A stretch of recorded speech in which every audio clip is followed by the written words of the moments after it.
Selamat pagi anak-anak. Bagaimana kabarnya kalian hari ini?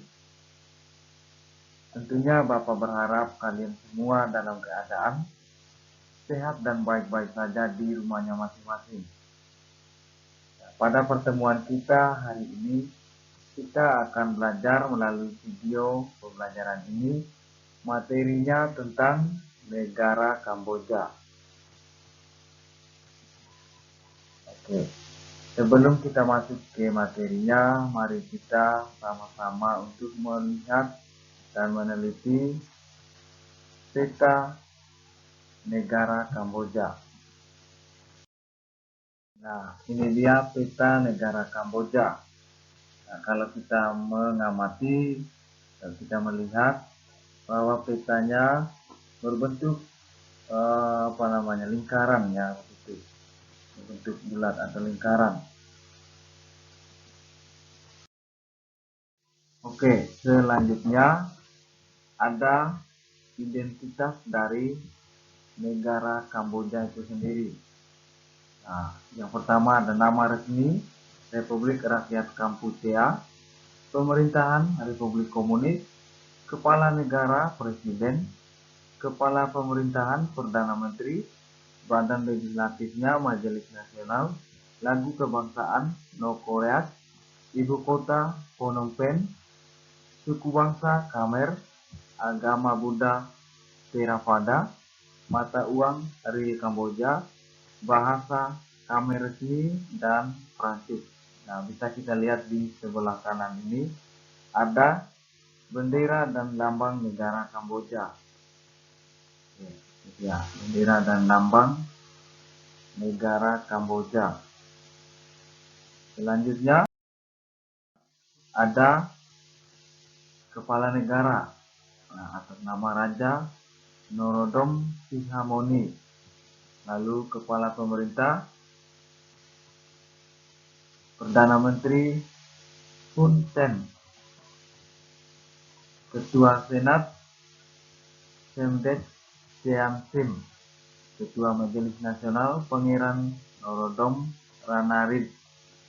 Untuk luas wilayahnya sendiri mencapai 181.300 km persegi. Untuk iklimnya beriklim tropis, bahasa nasionalnya Khmer, hari nasional 9 November, pembagian wilayahnya ada 24 provinsi dan 4 kota madya atau seperti kota pelajar begitu. Nah, untuk mata uangnya Riel Kamboja. Nah, kalau dirupiahkan ke dalam mata uang Indonesia, 10.000 rupiah sama dengan kurang lebih 4.100 Riel Kamboja. Selanjutnya ada sejarahnya negara Kamboja. Nah, dulunya kerajaan Kamboja atau dikenal dengan kerajaan dulunya. Nah, sebuah negara yang berbentuk monarki konstitusional di Asia Tenggara. Nah, negara ini merupakan penerus kekaisaran Khmer yang pernah menguasai seluruh semenanjung Indochina antara abad ke-11 dan abad ke-14. Nah, menjelang kemerdekaannya, Negara Kesatuan Republik Indonesia banyak membantu negara Kamboja ini. Buku-buku untuk taktik perang karangan perwira militer Indonesia banyak sekali digunakan oleh militer Kamboja. Lalu karenanya para calon perwira di militer Kamboja wajib belajar dan dapat berbahasa Indonesia. Untuk militer dari Kamboja bisa berbahasa Indonesia dan wajib harus belajar bahasa Indonesia supaya mereka bisa menggunakan taktik perang ya, untuk taktik perang karangan perwira militer Indonesia tadi. Lalu selanjutnya ada keadaan alam dari negara Kamboja. Nah, wilayah utara dan barat daya Kamboja merupakan daerah pegunungan. Di sebelah utara dan barat daya terdapat pegunungan Sardamon atau puncak tertinggi dari pegunungan tersebut adalah Gunung Penum Aural dengan ketinggian 1813 meter. Nah, untuk pegunungan Kardamon memiliki panjang sekitar 160 km. Nah, di sebelah timurnya pegunungan tersebut melintasi perbatasan Kamboja dan Thailand. Lalu di wilayah tengah Kamboja terdapat hutan hujan tropis. Daerah ini juga berupa cekungan yang terdapat di bagian tengahnya. Nah, di pusat cekungannya itu terdapat danau terbesar di Asia Tenggara, yaitu Danau Tonle Sap. Nama danaunya Tonle Sap.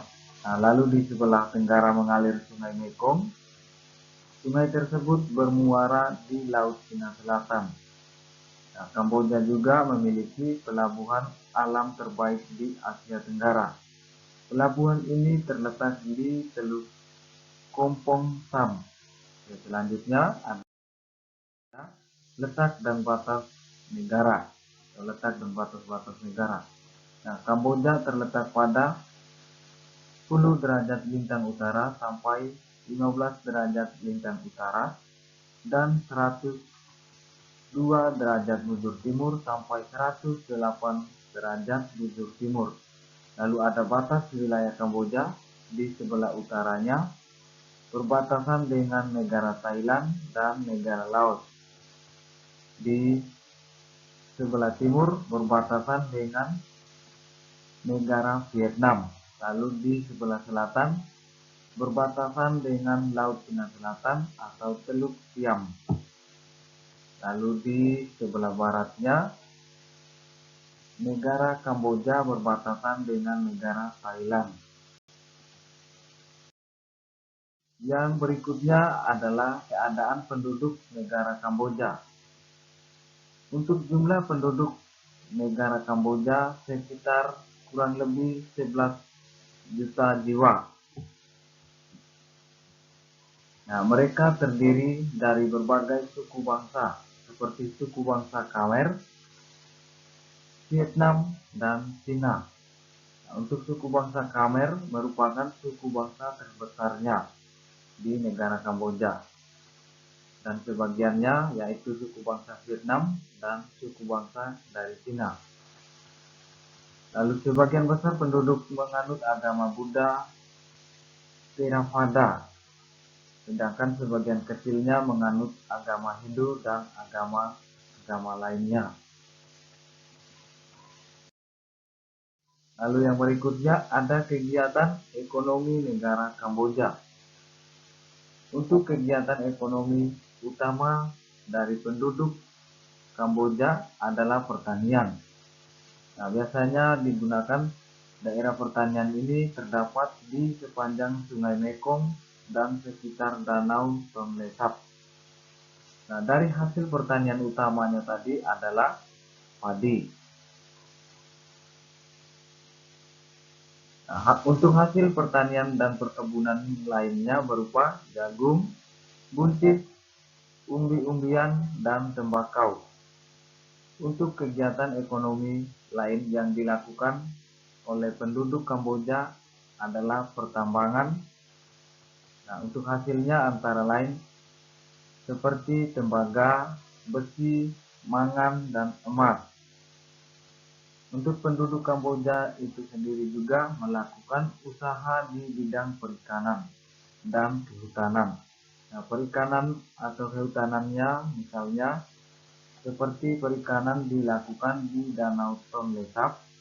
Nah, untuk kehutanannya misalnya seperti hasil hutan Kamboja adalah jati dan maho tumbuhannya atau pohon ya, yang tumbuh di sana. Oke, lalu yang berikutnya yaitu kerjasama. Kerjasama antara negara Kamboja dengan negara ASEAN dan juga ataupun dengan negara internasional. Nah, kerjasama yang diikuti oleh Kamboja yaitu melalui badan-badan misalnya seperti PBB atau Perserikatan Bangsa-Bangsa atau ILO, ada juga UNESCO, ada WHO, serta kerjasama lain yang dilakukan dengan satu negara atau bilateral dan organisasi dalam kawasan regional ataupun internasional. Nah, misalnya kerjasama antara negara Kamboja dengan negara Indonesia, terjalin hubungan politik dan keamanan dengan saling menempatkan duta besarnya. Nah, selain itu, Indonesia juga ikut berperan dalam usaha menyelesaikan pertikaian di Kamboja melalui Jakarta Formal Meeting dan pengiriman pasukan Garuda ke-12 pada tahun 1992 di bawah UNTAS untuk menjaga perdamaian di negara Kamboja itu sendiri. Nah, yang berikutnya yaitu transportasi negara Kamboja. Untuk sistem transportasi negara ini telah terganggu dengan hebatnya perang, ya, terganggu dengan terjadinya pertikaian atau perang. Nah, pembinaan di sini misalnya jalan raya dan rel kereta api pada umumnya mudah karena bentuk muka bumi mereka itu rendah. Masalah yang dihadapi hanyalah banjir pada saat musim hujan. Jadi pengangkutan daratannya boleh dikatakan memuaskan. Lalu jalan raya menghubungkan semua bandar besar dengan Phnom Penh ke negeri Thailand dan dari Phnom Penh ke Kampong Som. Nah, misalnya pengangkutan air terutama di sekitar Sungai Mekong merupakan jalan utama hingga ke Phnom Penh. Lalu untuk lalu lintas pinggir laut pada umumnya tidak penting, kecuali di Kampong Som untuk pelabuhan yang baru dibangun. Nah, ini dia contoh gambar mata uang real Kamboja. Ada uang mata uang 2000, ada juga mata uang 5000, 1000, 500 dan 100. Nah, di sini bisa kita lihat bolak-balik ya. Kiri kanan ini adalah mata uang depan dan belakangnya dari mata uang real Kamboja itu sendiri. Oke, sampai di sini kita cukupkan dulu untuk pertemuan kita pada pagi hari ini. Bapak berharap kalian di rumahnya rajin belajar dan jaga kesehatannya. Selamat pagi, silakan istirahat. Salam sehat buat kita semua.